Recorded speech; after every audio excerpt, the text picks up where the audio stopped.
ভারতবর্ষের মানুষ, আমি আশা করি নরেন্দ্র মোদীদের এই নফরত আর ঘৃণা ছড়ানোর যে অপচেষ্টা, বাটনে का जो कोशिश, ধর্মীয় মেরুকরণ তৈরি করার যে প্রচেষ্টা, তা ভারতবর্ষের মানুষ কঠিনভাবে এবং শক্তভাবে তা প্রতিরোধ করবে। আমি আপনাদের কাছে শুধু এইটুকু বলতে চাই যে আজকে ওয়াকফ অ্যামেন্ডমেন্ট বিল, চাকরির বিল দরকার, ছাত্রদের জন্য শিক্ষার বিল দরকার, শিক্ষার উন্নয়ন দরকার, কিন্তু মোদীর মাথায় সেই পরিকল্পনা নেই। তিনি চাইছেন যে সমস্ত কিছু ছড়িয়ে যদি কেবলমাত্র মুসলমানদের উন্নয়নের পরিবর্তে একের পর এক কালা কানুন নিয়ে এসে এই দেশটাকে আবার ভাগ করা যায়। এ দেশ নরেন্দ্র মোদীদের নয়, এ দেশ আদিত্য যোগীদের নয়, কাগজ তাদের নেই, কিন্তু তারা মুসলমানদের কাছে কাগজ চায়। ছবন দাস বলেছেন এই কলকাতা কর্পোরেশনের দলিল চাইলে পাওয়া যাবে না, মহাকরণের দলিল চাইলে পাওয়া যাবে না, কিন্তু রাজভবনের দলিল চাইলে পাওয়া যাবে, কেননা সেটা ওয়াকফ সম্পত্তি। আমি দায়িত্ব নিয়ে বলছি সেই দলিল আমি দেখাতে পারি। আজকে মসজিদগুলোকে চ্যালেঞ্জের মুখোমুখি নিয়ে যাওয়া হচ্ছে। সেই চ্যালেঞ্জ প্রতিহত করার জন্য নরেন্দ্র মোদীদের বলছি, ঘরের মধ্যে সভা করে নয়, পার্লামেন্টের মধ্যে নয়, রাজপথে দাঁড়িয়ে বলছি লড়াই ইনশাআল্লাহ হবে এবং সেই লড়াইয়ের শেষ পর্যন্ত আমরা লড়ব। আমরা ভারতবর্ষের যে সমস্ত ধর্মনিরপেক্ষ রাজনৈতিক দলগুলো আছে তাদের কাছে এইটুকু আবেদন রেখে যেতে চাই যে লড়াই আপনাদেরকেও করতে হবে পার্লামেন্টের মধ্যে। অনেক রাজনৈতিক দল বলছেন আমরা বৈঠক বয়কট করব, আমরা ভোটাভুটি বয়কট করব।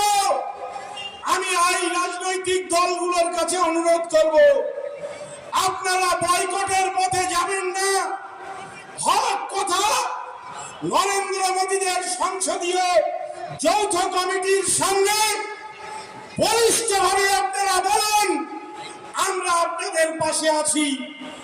আমি একই সঙ্গে বলতে চাই সংসদীয় কমিটি খুব শীঘ্রই কলকাতাতে আসছেন। আমরা বিভিন্ন মুসলিম অর্গানাইজেশন যৌথভাবে তাদের সঙ্গে কথা বলার জন্য চিঠি দিয়েছি। আমি জানি যে তৃণমূল কংগ্রেসের যারা সাংসদ তারা বলেছেন তারা বৈঠক বয়কট করবেন, কিন্তু মুসলমানরা বয়কট করবেন না। মুসলমানরা যে কথা বলবেন সে কথা হক কথা, সে কথা দলিল আছে, সে কথা সাংবিধানিক যুক্তি আছে। তাই আমরা সংসদীয় যৌথ কমিটির চেয়ারম্যান এবং তাদের কমিটির সদস্যদের কাছে আমরা আমাদের কথা বলতে চাই। আমরা চিঠি দিয়েছি, পরিষ্কারভাবে আজকে এই সভা থেকে জানিয়ে দিতে চাই, যদি সংসদীয় যৌথ কমিটি তারা আমাদের সঙ্গে কথা না বলেন, মুসলিম লিডারদের সঙ্গে কথা না বলেন, তাহলে জেনে রাখবেন বিধানসভা আপনাদের হতে পারে, পার্লামেন্ট আপনাদের হতে পারে, কিন্তু আন্দোলনের রাস্তা আমাদের। এই রাস্তা থেকে কেউ আমাদের হটাতে পারবে না।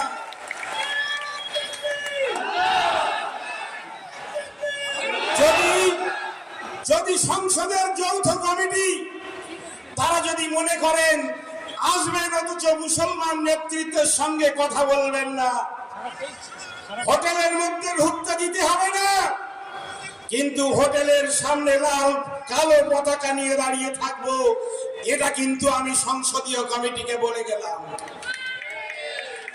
আমি জানি সংসদীয় কমিটির চেয়ারম্যান তিনি কর্ণাটকে গিয়েছেন কাদের সঙ্গে কথা বলতে? যারা ওয়াকাফ সম্পত্তি অবৈধভাবে জবরদখল করে রেখেছেন তাদের নেতৃত্ব দিতে চাইছেন। যৌথ সংসদীয় কমিটির চেয়ারম্যান, যৌথ কমিটি বিজেপির হয়ে কাজ করছেন। ওয়াকাফ সম্পত্তি যারা দখল করে রেখেছেন তাদের দখলদারিকে বৈধতা দেওয়ার কাজ করছেন। এটাকে আমরা বরদাস্ত করব না। এর বিরুদ্ধে লড়াই হবে। লড়াই কিভাবে করতে হবে এটা নরেন্দ্র মোদী ইতিহাস পড়ে দেখবেন যে ভারতবর্ষের মুসলমানরা ইংরেজদের বিরুদ্ধে কিভাবে লড়াই করেছিল। চা বিক্রি করেছেন, চা বিক্রি করেছেন। ইতিহাস পড়ার সুযোগ আপনার হয়নি, অন্তত ইতিহাস পড়ে দেখুন। এই দেশ স্বাধীন করার জন্য, এই দেশ ইংরেজদের হাত থেকে বাঁচানোর জন্য মুসলমানরা কিভাবে লড়াই করেছে একবার ইতিহাসগুলো বিকৃত করার আগে সঠিক ইতিহাসগুলো পড়ে দেখুন। হ্যাঁ, আমার তাই লড়তে হবে। আমরা খুব শীঘ্রই আজকে জামাত ইসলামী হিন্দ সব থেকে প্রথমে রাস্তায় নেমেছে। আমি নেতৃত্বকে ধন্যবাদ জানাচ্ছি, অভিনন্দন জানাচ্ছি। খুব শীঘ্রই আবার আমাদের রাস্তায় নামতে হবে এবং আপনারা জানেন যে আমরা সবসময় একসঙ্গে রাস্তায় নামার পক্ষপাতী। খুব শীঘ্রই আমরা জানাচ্ছি কলকাতায় প্রত্যেকটি মুসলিম সংগঠন একসঙ্গে ইনশাআল্লাহ আমরা রাস্তায় নামবো। সেদিনও আপনারা আসবেন এবং কলকাতা দেখবে যে ওয়াকাফ সম্পত্তি কাদের। কলকাতা দেখবে যে ভারতবর্ষের সংবিধান নিয়ে, সংসদ নিয়ে, মসজিদ নিয়ে, মাদ্রাসা নিয়ে, কবরস্থান নিয়ে, ঈদগাহ নিয়ে শেষ কথা কে বলবে সেটা কলকাতা দেখবে ইনশাআল্লাহ। আসসালামু আলাইকুম।